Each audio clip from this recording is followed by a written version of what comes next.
शरणागत को मेरा मन, मेरी बुद्धि ये अशुद्ध है, इसकी भी चिंता नहीं करनी चाहिए। शरणागत होना बहुत कठिन बात होती है। शरणागत होना बहुत कठिन बात होती है। अपनी मन, अपनी बुद्धि, अपनी इंद्रियों को, अपनी चेतना को भगवत स्वरूप में समर्पित करना, गुरु के चरणों में समर्पित करना बहुत बड़ी बात होती है। मेरी वृत्तियां ठीक नहीं है, मेरा भाव ठीक नहीं है, इसकी भी परवाह नहीं करनी चाहिए। कारण क्योंकि भगवान सर्वशक्ति संपन्न है और वो जब जैसा चाहेंगे कर देंगे। हमें केवल बाट जो होनी है भगवान की कृपा की। हम सब के अंदर दोष और गुण विद्यमान है। जड़ चेतन गुण दोष में विश्व कीन करतार, संत हंस गुण गहें पे परिहरि वार विकार। संपूर्ण संसार गुणों और दोषों से युक्त है। अब भगवान ही कृपा करेंगे कि हमारे हृदय में संत स्वभाव लावें और सद्गुण लावें और दुर्गुणों का त्याग करवावें। उन्हीं की सामर्थ्य से होगी। अपनी सामर्थ्य तो केवल उनके चरणों की शरण में है, ये सामर्थ्य है। सर्वसमर्थ प्रभु के शरण भी हो गए और अपनी चिंता भी कर रहे हैं। ये दोनों बातें बड़ी विरोधी हैं। अपनी चिंता, जिसकी शरण में है उसका सर्वाधिकार है, फिर वो चाहे जैसे रखे हमें। हमारा कुछ अस्तित्व है क्या? पर अज्ञान और मूर्खता ये पिंड नहीं छोड़ती। कहने को है कि मैं आपका सब हूं, लेकिन अगर ये है मेरी है तो मैं फिर वो नहीं, फिर वो तुम्हारी रहेगी। मेरी है तो अस्तित्व छोड़ो, अस्तित्व बनाए रखता है जीव। संपूर्णतया शरणागति होना बहुत कठिन बात है। संपूर्ण शरणागति हो गया तो फिर भगवत प्राप्ति हो गई। इसमें अंतर क्या है? सर्वसमर्थ प्रभु की शरण भी हो गए और चिंता भी कर रहे हैं। ये दोनों बातें बड़े विरोधी हैं। शरण हो गए तो फिर चिंता क्यों करते हो? अगर चिंता है तो शरणागति कैसी? इस वास्ते शरणागत को ऐसा सोचना चाहिए कि जब भगवान ये कहते हैं कि मैं संपूर्ण पापों से छुड़ा दूंगा, अहम त्वाम सर्व पापेभ्यो मोक्षयिष्यामि मा शुचा, तो क्या ये गंदी वृत्तियां, इनसे होने वाले गंदे कृत्य, इनके लिए मुझे कुछ करना पड़ेगा क्या?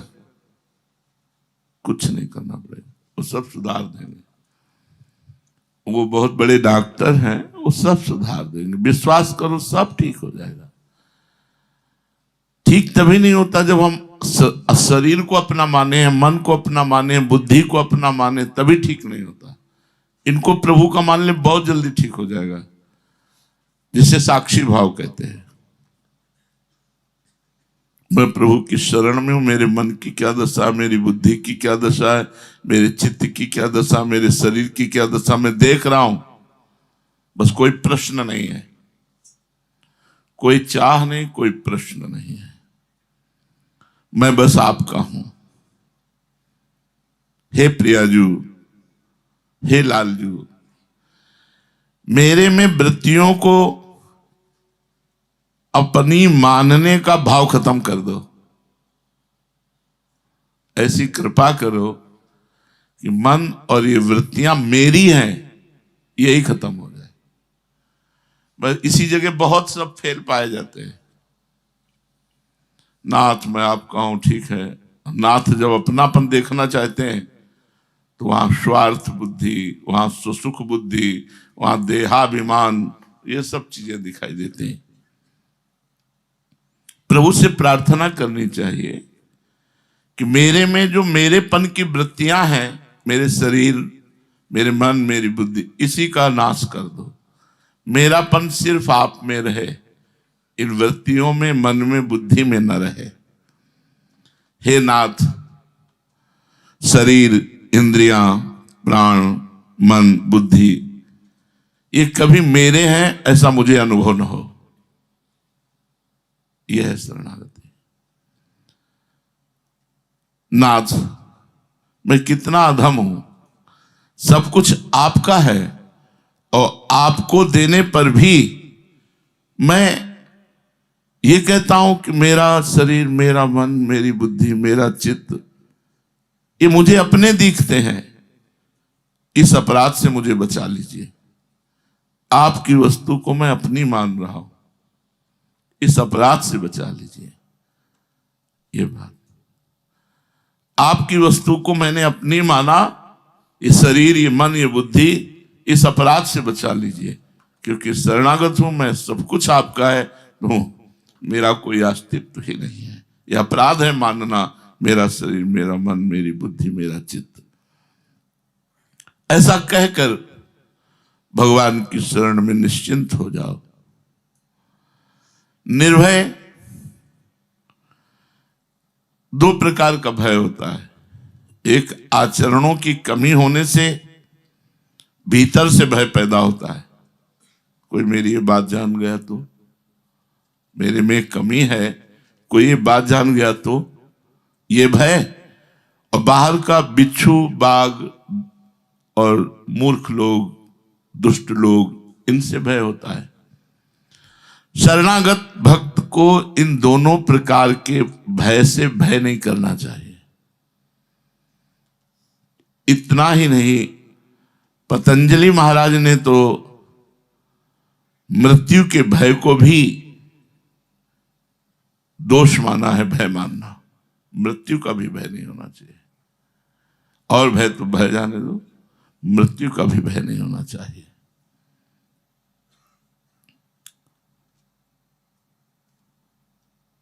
जो बड़े बड़े विद्वानों को भी होता है मृत्यु का भय, वो भय शरणागत भक्त को भी नहीं होता।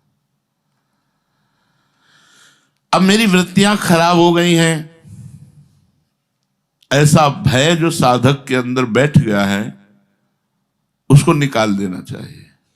मेरी वृत्तियां नहीं, भगवान की वृत्तियां हैं। भगवान की वृत्तियां भगवान को दे दिया है, मेरी वृत्तियां नहीं।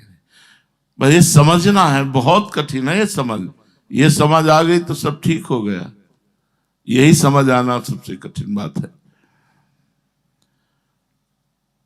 भगवान की कृपा मुझे डुबो रही है।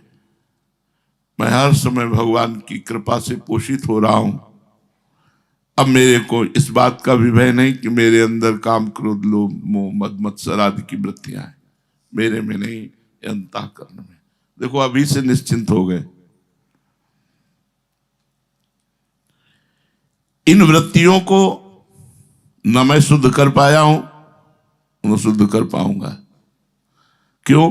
क्योंकि इनको मेरी मानना ही मलिनता है। और जिस समय इनको भगवान को समर्पित कर दिया तो ममता मल जरी जाए, उसी समय ये पवित्र होना शुरू हो जाएंगी, जिस समय अपनी वृत्तियों को भगवान को समर्पित कर दोगे। तो आज से नियम लो कि मैं अपने मन को मन नहीं अपना मानूंगा, बुद्धि को बुद्धि नहीं मानूंगा, वृत्तियों को वृत्तियां नहीं मानूंगा। खराब हो या अच्छा हो, वो सब भगवान की लीला है। मैं भगवान का हूं ऐसा मानूं।